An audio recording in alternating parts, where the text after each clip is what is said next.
বিএনপির চেয়ারপারসন ও সাবেক প্রধানমন্ত্রী বেগম খালেদা জিয়ার শারীরিক অবস্থার কিছুটা উন্নতির দিকে। বেগম জিয়া হাসপাতালের চিকিৎসকদের সাড়া দিচ্ছেন, সেই সাথে কিছুটা নড়াচড়াও করতে পারছেন বলে জানিয়েছে চিকিৎসক ও বিএনপির দায়িত্বশীল একাধিক সূত্র।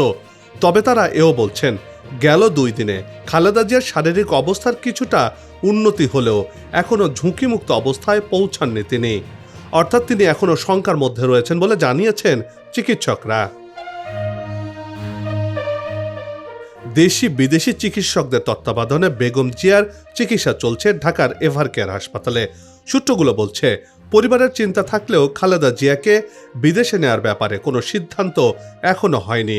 বিদেশে নিতে হলে দীর্ঘ ফ্লাইট, যাত্রাপথের শারীরিক চাপ এবং পরিবেশগত পরিবর্তন বড় ঝুঁকি তৈরি করতে পারে, আর সেই ঝুঁকি নেওয়ার মতো পর্যায়ে যাননি বেগম জিয়া। এই মুহূর্তে দেশে সর্বোচ্চ মানের চিকিৎসা সেবা দেওয়ার মাধ্যমে তাঁর শারীরিক পরিস্থিতি স্থিতিশীল পর্যায়ে ফেরাতে চান চিকিৎসকরা। খালেদা জিয়ার কিডনির ডায়ালাসিস হলেও এখনও স্বাভাবিক খাবার খেতে পারছেন না তিনি।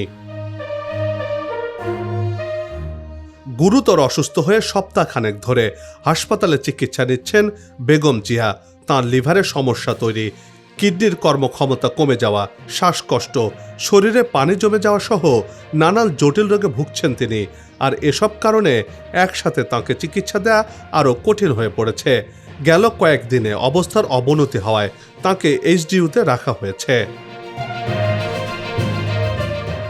চিকিৎসকেরা আরও জানিয়েছেন, খালেদা জিয়ার শারীরিক অবস্থা আগের চেয়ে স্থিতিশীল অবস্থায় রয়েছে।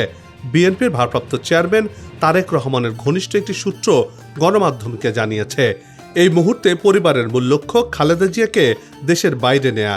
বিষয়টি স্বয়ং তারেক রহমান ও তার স্ত্রী ডাক্তার জুবাইদা রহমান দেখভাল করছেন।